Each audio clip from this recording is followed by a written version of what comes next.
Company 2011 में incorporate हुई है। यह कंपनी नेक्स्ट जनरेशन के IT solutions and services provide कराती है। कंपनी डिलीवर करती है customer centric digital experiences through services in digital business, product engineering, infrastructure management and security, enable innovative user engagements. Company के 3 main business segments हैं: product and digital engineering services, infrastructure management and security services, generative AI, that is artificial intelligence, business services. ये company है happiest minds technologies limited. देखते हैं company के fundamentals कैसे हैं। तो कंपनी का मार्केट कैपिटलाइजेशन है 8,986 करोड़ का, जो कि एक स्मॉल कैप कंपनी है। कंपनी का stock P price to earning ratio है 45, in average industry P is 30। तो ये अपने इंडस्ट्री पी से काफी एक्सपेंसिव है। अब the debt to equity is 0.79, तो डेट कंपनी पे ना के बराबर है, मिनिमल है। कंपनी का ROE average of 3 years is 19.4%, whereas ROE is 12.6%। तो 19 से कम है ROE, ये एक नेगेटिव फैक्टर हो सकता है। और दूसरी चीज 15% से भी कम है, तो ये अभी सोचने का विषय बन सकता है। कंपनी का ROC एवरेज ऑफ 3 इयर्स है 22.1%, whereas ROC है 15.2%। ROC 15.2 है, ये ठीक है कंपनी का, हालांकि ये भी एवरेज से कम है, पर कोई बात नहीं, एटलीस्ट 15% के रिटर्न्स तो है। प्राइस टू बुक वैल्यू 5.71 है, जिसका मतलब है ये अपनी बुक वैल्यू से 5.7 टाइम्स एक्सपेंसिव है। प्राइस कंपनी का करंट प्राइस है 590, वेरेज इसका हाई रहा है 833 और लो रहा है 519, जिसका मतलब है कंपनी लगभग 29% के करीब डिस्काउंटेड रेट पे ट्रेड कर रही है अपने हाई से। कंपनी का पीईजी रेशियो है 36.3, जो कि काफी ज्यादा है। पीईजी रेशियो भी 1-2 के ऊपर बहुत एक्सपेंसिव माना जाता है। कंपनी डिविडेंड प्रोवाइड करा रही है लगभग 1.02% का। पित्रोस की स्कोर है 4, तो पित्रोस की स्कोर भी एवरेज के आसपास ही है। एंड ओवरऑल इसके फंडामेंटल्स के अकॉर्डिंग ये स्टॉक अभी थोड़ा सा महंगा है।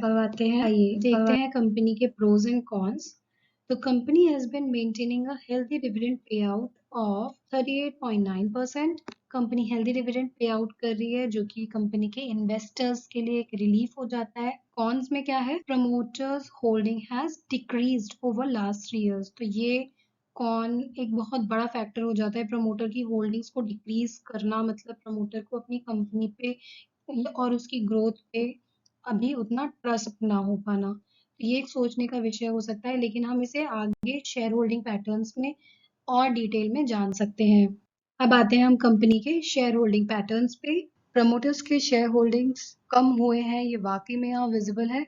दिसंबर 2022 में 53 था, जो अभी सितंबर 23 में 2% से कम हुआ, और टिल डेट अगर आप यहाँ देखें जून 2024 से 50.24 से सीधे डाउनफॉल आया 44.23%, जो आगे कांस्टेंट है आज की डेट में। इस ईयर में भी 44.22% है, लेकिन लास्ट ईयर से इसमें एक डिक्रीज देखने को मिला है। तो ये कहीं ना कहीं एक नेगेटिव फैक्टर हो जाता है, और 50% से कम के स्टेक्स की कंपनीज में वैसे भी एक नेगेटिव फैक्टर हो जाता है। बट क्योंकि ये स्मॉल कैप कंपनीज हैं, तो यहाँ पे ये उतना नेगेटिव नहीं है, क्योंकि ये इन स्टेक्स की वजह से ही स्मॉल कैप कंपनीज के जो स्टॉक्स होते हैं वो वॉलेटाइल मूवमेंट्स देते हैं। तो यहाँ आगे देखते हैं एफआईआईज की होल्डिंग्स। एफआईआईज की होल्डिंग्स आज की डेट में अगर देखा जाए इस ईयर तक बढ़ी ही है, तो इसको कहीं ना कहीं बैलेंस कर रही है एफआईआईज की holdings. And if we see DIIs की होल्डिंग्स 1% से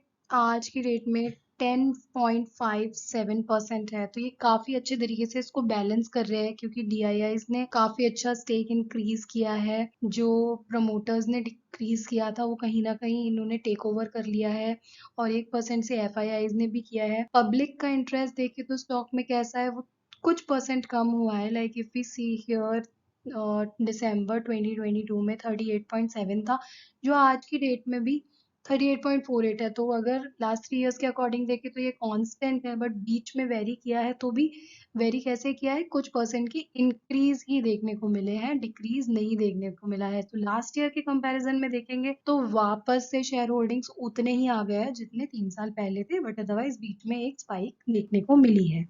अब आते हैं हम कंपनी के प्रॉफिट एंड लॉस पे। तो कंपनी का ऑपरेटिंग प्रॉफिट इंक्रीज हुआ है। मार्च 2021 में 191 था, जो year on year growth he reflect कर रहा है। 23 में 359, देन 356 एंड 354। अगर ग्रोथ नहीं है तो कांस्टेंट भी मेंटेन कर रही है कंपनी।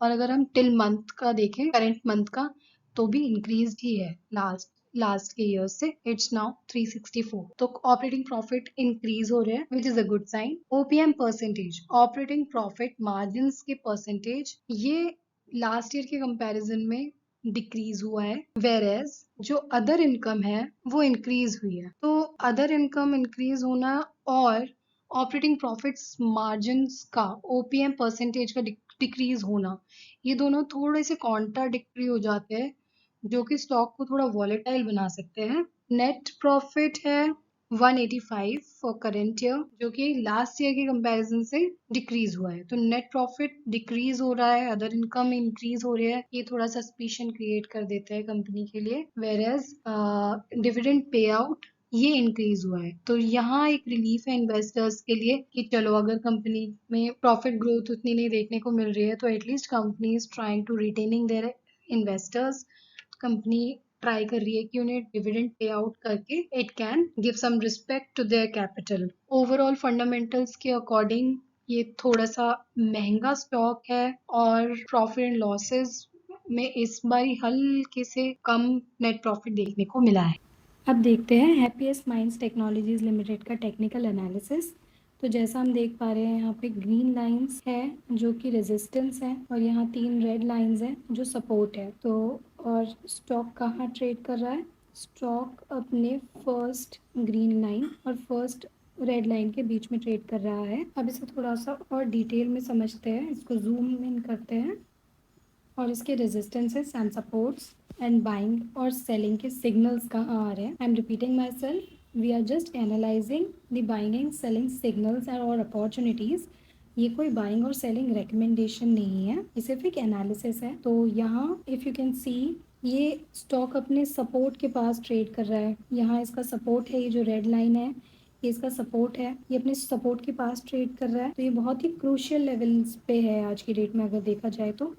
अब अगर ये यहाँ सपोर्ट 3 दिन से बना रहा है, क्योंकि ये डेली चार्ट है, डेली बेसिस पे चार्ट है, तो 3 दिन से आप देख सकते हैं ये इस सपोर्ट से बार बार सपोर्ट ले लेके उठने की कोशिश कर रहा है। अभी आज का जो कैंडल बन रहा है वो एक ग्रीन कैंडल में देखने को मिला है। तो अगर ये आज या 1-2 दिन में यहाँ से सपोर्ट लेके कोई बाइंग सिग्नल जनरेट करता है, तो हमें ये देखना होगा कि ये सपोर्ट इसका सक्सेसफुल रहेगा। तो यहाँ से सपोर्ट लेके ये वापस से एक अपसाइड मूवमेंट दे सकता है, और अपसाइड मूवमेंट देने के लिए भी अभी फ़िलहाल ये, क्योंकि ये जो टर्मिनल ट्रायंगल है इसका, ये टर्मिनल ट्रायंगल को जब तक पार नहीं करेगा तब तक ये प्रॉपर बाइंग सिग्नल्स नहीं देगा, क्योंकि इसमें कोई ब्रेकआउट देखने को नहीं मिलेगा। अभी सिर्फ सपोर्ट लेके स्टॉक ने आगे की मूवमेंट देनी स्टार्ट की है। तो इसमें बाइंग सिग्नल्स कैसे जनरेट होते हैं? बाइंग सिग्नल्स हमें देखने को मिलेंगे जब ये धीरे धीरे एक एक करके अपने रेजिस्टेंसेस को पार करेगा। रेजिस्टेंसेस को पार करेगा, उसके बाद इसमें हम कैंडल्स देखेंगे।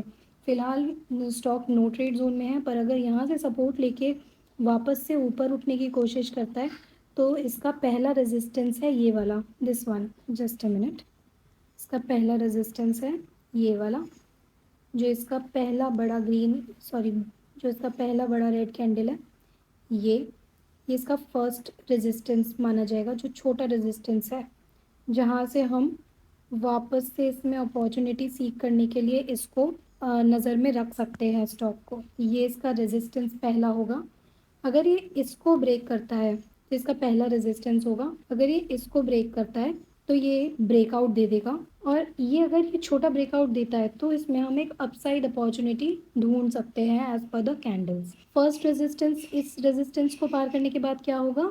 ये ग्रीन लाइन, और अगर ये भी पार करता है तो ये एक अच्छी अपसाइड दे सकता है। और बाय चांस अगर ये अपने रेजिस्टेंस से फिर एक बार को लौट जाता है तो ये वापस से अपने सपोर्ट तक आ सकता है। तो ये हमें रेजिस्टेंसेस और सपोर्ट के लेवल्स का बहुत ध्यान रखना पड़ेगा क्योंकि स्टॉक अभी नो ट्रेड जोन में है।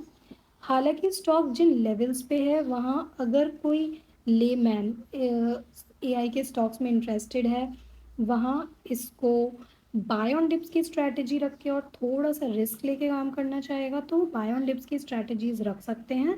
अदरवाइज ये अभी नो ट्रेड जोन में है।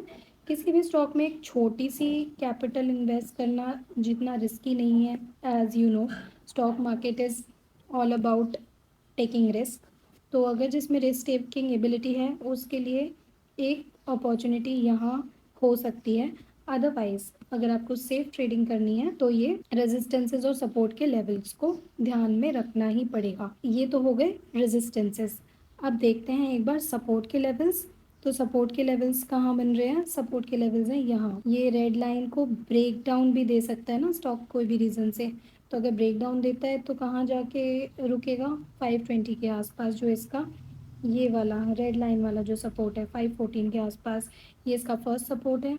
और मोस्ट प्रॉबेबली ये ही इसका एक जो लॉन्ग टर्म सपोर्ट है वो यही है जो काफ़ी टाइम से इसका सपोर्ट बना हुआ है। Let's check. हाँ जी, ये इसका 2021 से ये सपोर्ट है तो ये बहुत लॉन्ग टर्म सपोर्ट है। तो लॉन्ग टर्म सपोर्ट्स को ब्रेक करना उतना ईजी नहीं होता किसी भी स्टॉक के लिए। तो ये एक बहुत अच्छा सपोर्ट रहेगा स्टॉक के लिए। ये जहाँ जैसा आप देख सकते हैं क्योंकि इतना करेक्ट हो चुका है स्टॉक इसमें ज़्यादा डाउनसाइड देखने को नहीं मिल रही है। हालांकि एक अपसाइड की अच्छी अपॉर्चुनिटी बन सकती है। तो ये था स्टॉक का एनालिसिस।